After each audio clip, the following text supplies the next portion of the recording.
Assalamualaikum warahmatullahi wabarakatuh. Halo teman-teman semuanya, selamat datang kembali di channel Darusakai. Channel yang akan berbagi seputar info kehidupan pemagang di Jepang.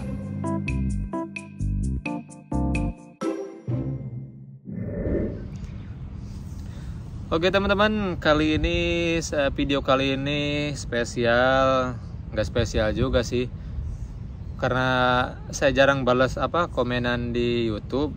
Jadi saya mau jawablah pertanyaan-pertanyaan kalian yang udah komen di YouTube saya yang belum saya sempat balas. Jadi satu-satu saya akan jawab ya teman-teman semuanya. Oke, kita buka dulu. Mana YouTube-nya?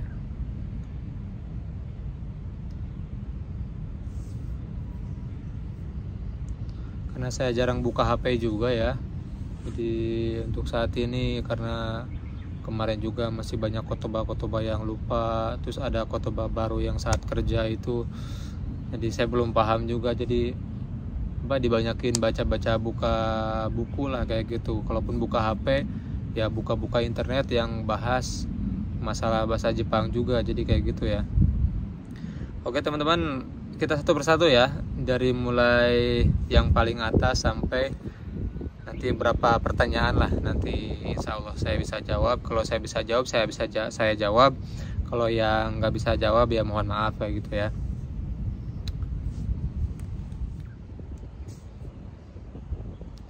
Kalau misalkan nanti rada-rada berisik, mohon maaf ya teman-teman, karena ini anginnya udah mulai datang. Tadi pas saya bikin video anginnya udah nggak terlalu kenceng, tapi ini udah mulai ada lagi angin-anginnya. Oke, kita kurang dekat. Oke, yang pertama dari Mas Setiawan Walker. Salam dari Banyuwangi, Jawa Timur, Bang. Abang dulu LPK mana? Dulu saya itu LPK-nya LPK Nikogako SKRI. Kalau misalkan kalian buka di Google Map, cari aja Niko SKRI. Bentar, saya buka ya. Oke, buka di Google Map.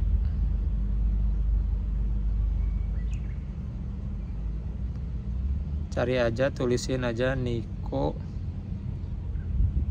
Nih, nanti kalian ada ya nih, PT Niko SKRI. Kalian klik aja di situ. Ntar diituin langsung ke ke alamat LPK-nya. Nanti tampilannya kayak gini nih.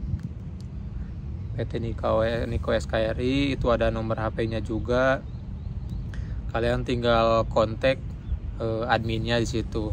Langsung dijawab kok. Kalau saya nge-WA juga langsung dijawab. Oke, kemudian udah dijawab ya untuk Mas Setiawan Walker. Saya dari LPK Niko SKRI yang ada di Karawang. Terus kemudian dari Daero Video, pakai mic Bang biar suaranya gede. Iya, ini ya di video yang buat keberangkatan kemarin. Sebenarnya itu suaranya bisa digedein, cuman saya lupa ngegedein karena saya pelan-pelan juga, karena takut keberisikan gitu yang di pinggir-pinggirnya, karena kamarnya itu cuma pakai GRC doang ya. Jadi kamar sebelah pakai GRC doang. Saya posisi tengah-tengah. Kalau saya teriak-teriak, kalau misalkan ngomongnya kenceng, takutnya mereka keganggu kayak gitu loh. Soalnya mereka suasana itu pas hari libur kalau nggak salah pas hari libur. Jadi makanya saya pelan-pelan kayak bisik-bisik gitu. Sebenarnya pengen ngomong kenceng tapi takut mereka kekencengan gitu, berisik gitu loh. Makanya pelan-pelan kayak gitu. Terus suaranya saya lupa nggak 2 kali lipetin suaranya kayak gitu loh. Jadi suaranya nggak kurang kedengeran, maaf ya. Terus ada lagi dari Bukit Gop Riverside Agam DC. Doakan saya juga Bang biar bisa kerja di Jepang. Amin, amin. Mudah-mudahan bisa cepet-cepet ke Jepang ya buat Bang Agam. Kemudian dari Mbak Rina Wulandari, umur 34 tahun, cewek, apa masih bisa ikut magang ke Jepang? Bisa banget, karena magang batasnya itu LPK rata-rata itu sampai 30, tapi sebenarnya sampai 35 juga masih bisa. Tapi saya sarankan buat Mbak Rina, kalau bisa ambil program Tokutei Gino. program Tokutei Gino, karena Tokutei Gino kan batasnya sampai 45 tahun. Asalkan ya kalau umur di atas 30 itu kendalanya cuma satu dari kita pas belajar bahasanya. Kalau misalkan kita dari nol banget gitu, dari nol banget belajar bahasa Jepang itu rada-rada susah ya kalau umur 30, jadi buat menghafal, apalagi yang udah berkeluarga kayak gitu ya. Jadi pikirannya macem-macem gitu loh, buat pikiran keluarga lah, buat pikiran belajar, jadi agak susah kayak gitu loh umur 30 ke atas itu. Tapi kalau saya sarankan, kalau saya masih bisa, cuman kalau saya sarankan lebih baik ambil program Tokutei Gino ya. Tapi ya itu harus punya N4 sama punya sertifikat skill workernya SSW kayak gitu loh. Kemudian dari ZZ, Bang ada IG, ada banyak yang saya mau tanyakan tentang LPK dan job. Ada, cuman saya jarang aktif, cari aja IG-nya Denur Sakai ya. IG-nya, Instagram-nya Denur Sakai. Ada kok saya di situ, tinggal follow aja untuk kalian. Kalau misalkan nggak follow juga nggak apa-apa kalau misalnya, tapi kalau kalian ada pertanyaan silahkan, nanti insya Allah saya jawab ya. Kemudian dari Yumoba, aku juga scaffolding Bang. Oh alhamdulillah ya, ada temannya juga tuh pekerjaan scaffolding. Kalau saya gembanya itu termasuk apa ya, kumitate ya. Kumitate itu perakitan, jadi perakitan listrik kayak gitu. Jadi mulai dari segiobang, perakitan dari segiobang, kemudian pas di gembanya itu dirakit, kemudian masangin colokan lah konsento, terus plug kayak gitu kan. Jadi listrik gitu, kelistrikan lah, masalah kelistrikan kayak gitu. Walaupun banyakan di gembanya, kalau di Kojo jarang-jarang ya. Di Kojo ya paling kalau nggak bantuin orang-orang Kojo, kuncennya yang di gemba ya paling kuncen yang di Kojo gitu, bantuin buat masang-masangin kabel atau apa kayak gitu, buat kabel sensor kayak gitu. Kalau enggak bikin lubang lah, bikin lubang bok yang kecil, ngelubangin terus kayak gitu kan. Kerjanya kayak gitu kan kalau di Kojo. Kalau kerja asli buat nyambungin ya kumitate perakitan listriknya ya pas di gemba kayak gitu. Kemudian dari Onegai Japan, pertanian juga nggak ada libur Golden Week ya. Iya ya, kemarin tuh pas liburan pas video yang kemarin tuh kan saya bilang nggak ada liburan. Iya nggak ada liburan teman-teman. Jadi pas orang PT kita kan kerjanya itu vendornya Toyota kayak gitu loh. Jadi pas Toyotanya, orang-orang Toyota libur karena ada pekerjaan buat mindahin land. Jadi asalnya landnya itu di gedung yang sebelah, dipindahin ke gedung yang satunya lagi kayak itu buat land baru kayak gitu. Jadi buat instalasi listrik, segiobang ataupun kompeor ataupun segala buat masang-masangan kayak gitu, itu dipindah-pindahin semuanya, kemudian listriknya dibikin baru. Jadi itu pas mereka libur kita yang kerja, jadi seminggu full itu kerja ya, seminggu full kerja, nggak ada liburnya. Dari akhir bulan April tuh kan, dari hari Sabtu mungkin ya, Jumat, Sabtu, Minggu sampai hari ke Jumat lagi. Nah Sabtu Minggunya sebenarnya masih ada pekerjaan, cuman itu diberesin sama orang Jepang karena nggak terlalu berat katanya kayak gitu, istirahat lah karena baru pertama Golden Week pertama ini kan. Jadi kasihan katanya, capek. Padahal nggak apa-apa juga sih kan, lumayan kalau misalkan itu buat lemburan. Tapi nggak jadi lembur, jadi kerja biasa teman-teman. Jadi liburnya itu diganti ke akhir bulan seminggu full libur. Makanya bingung mau ngapain kayak gitu loh. Mau nyari aruba itu kan nggak boleh. Kalau ketahuan bahaya juga, bisa dideportasi kitanya ya.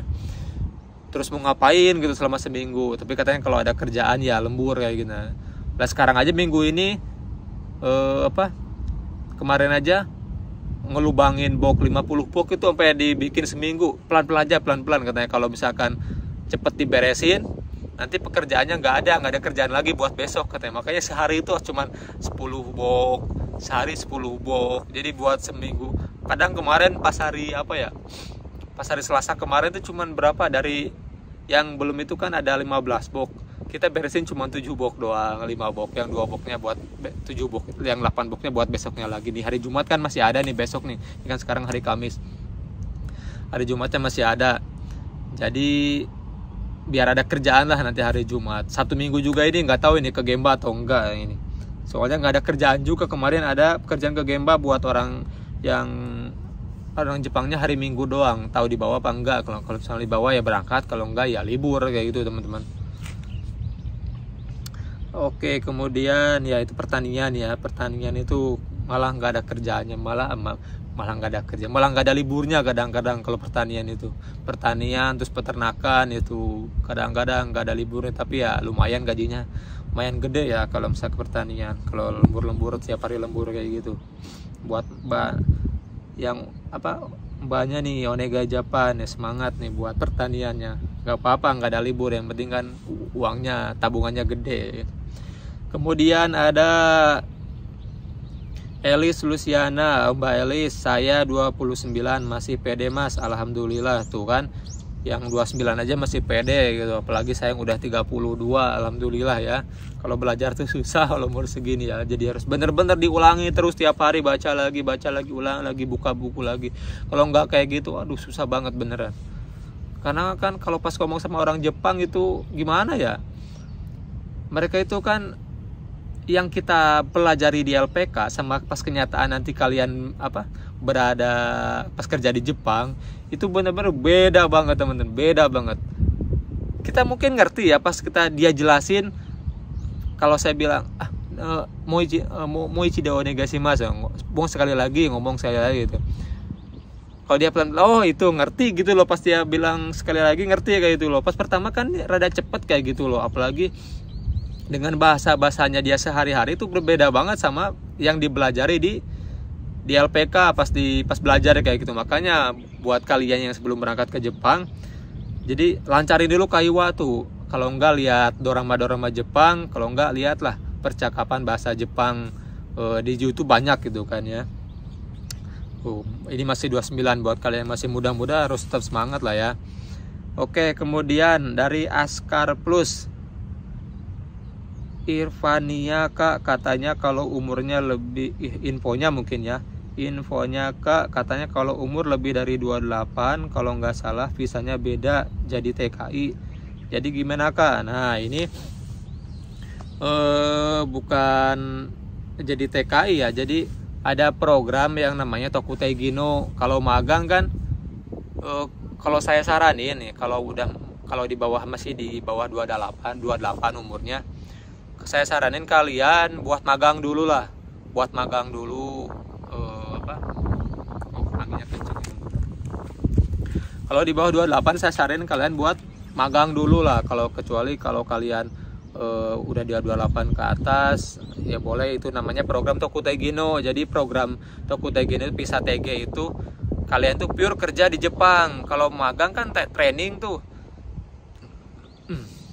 Kalau magang itu kan training, kalian training di sini, walaupun pada kenyataannya pas kalian datang ke Jepang ya kerjanya kayak biasa lagi, tapi awal-awal kalian pasti diajarin dulu tuh kerjanya. Gak mungkin langsung pekerjaan yang istilahnya berat langsung kerja kayak biasa. Kalau TG kalian tuh dituntut bahasa Jepangnya bagus, kemudian udah punya skill yang kalian kerjakan tersebut. Kalau misalkan bidang pertanian, jadi kalian harus punya SSW pertanian, sertifikat skill worker SSW kayak gitu ya.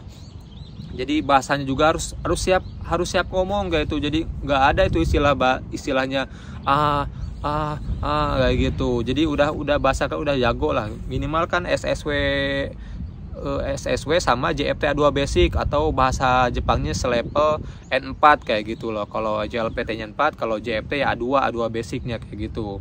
Jadi bedanya kayak gitu doang ya. Jadi kalau bisa Tokutei Gino PTG itu kita bisa kerja langsung kayak gitu, tapi satu bidang, misalkan Gaisoku restoran, kalau enggak pertanian, kalau enggak peternakan kayak gitu khusus ya. Kalau magang kan random kayak gitu, jadi dapetnya job apa ya udah di situ kayak gitu loh, bedanya itu doang. Nggak bisa milih kalau magang, kalau TG bisa milih ya.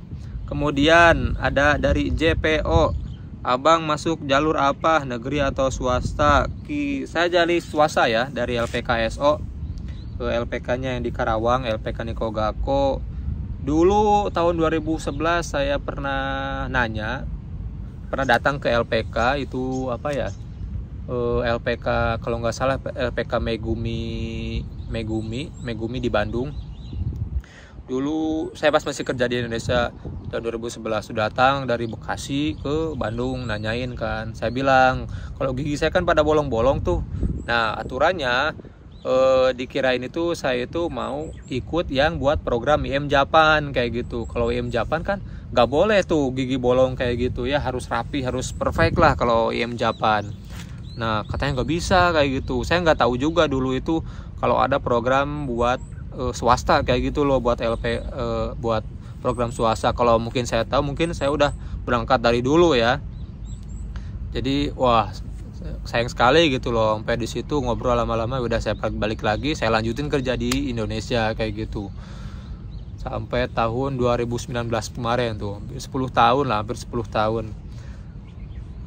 tahun baru saya bisa berangkat ke Jepang lewat jalur swasta. Oke Bang JPO. Kemudian ada Revan Agam, Bang umur gua udah 26 mau injak 27, masih mungkin lolos enggak ya Bang, mohon jawab.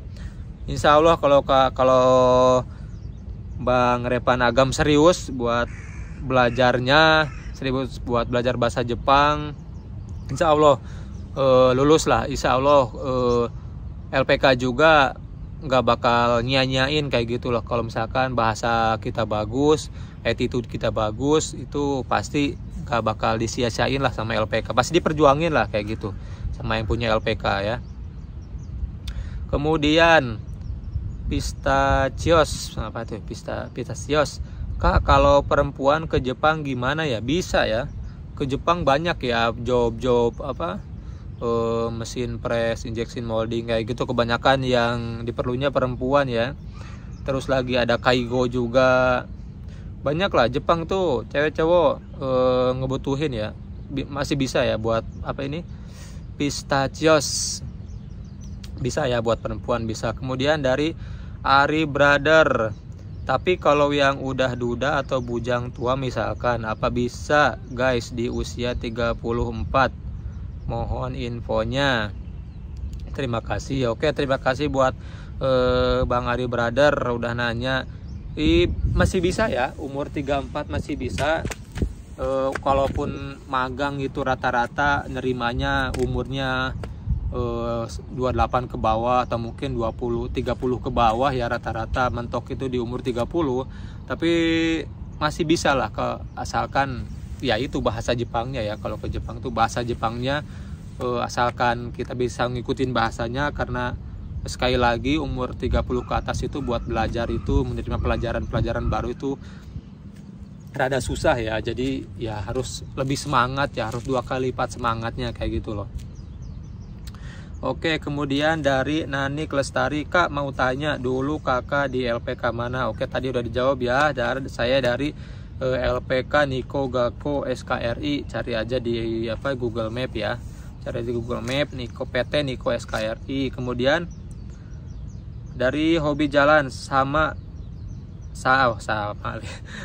dari TKI Rusia. Halo Bang Hobi Jalan. Oke salam dari TKI Rusia, salam juga ya dari pemagang di Jepang. Nih Rusia enak nih, dingin gimana gitu ya. Kemudian dari Husni Hidayat, Assalamualaikum. Waalaikumsalam warahmatullahi wabarakatuh. Anak saya mau kerja ke Jepang, lulusan SMA tahun ini, mau tanya di Jepang kerja apa ya Bang? Kerjaan saya itu di bidang kelistrikan ya, Denki Kiki Komitate atau perakitan listrik ya. Tapi listriknya listrik industri ya, bukan listrik buat rumah atau PLN kayak gitu. Jadi kebanyakan buat listrik di pabrik kayak gitu ya. Oke, kemudian dari Iu Mobile lagi nih. Oh yang tadi ya, scaffolding Bang sama nasib ya.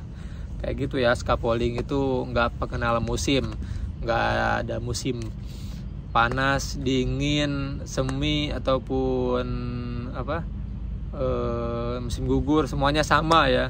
Kalau pas kalian kebagiannya kerja ke Gemba ya harus ke Gemba, kedinginan ya kedinginan, kepanasan ya kosong kayak gitu loh. Sampai tangan ini pada beku-beku nih. Ini juga nih kemarin kecapit sama penci atau tang ya, Jadi pas pas mau motong atau apa gitu, pas mau motong jarinya malah maju, malah kepencet, malah jadi kayak gini nih. Nggak sakit sih, cuman ya darah uwung ya, jadi menggumpal di dalam ya. Karena mungkin kemarin pas dingin juga, jadi nggak terlalu sakit, jadi kayak gini nih. Inilah resiko kerjaan di Jepang ya. Siap-siap lah, kedinginan ya, panas ya kepanasan ya, apalagi suka folding ya. Kemudian dari Deidik,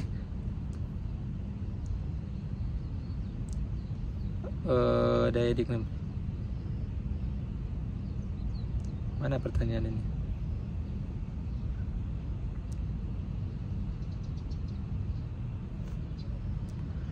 Denur Sakai, Mas, saya ijazah pakai C, usia 35.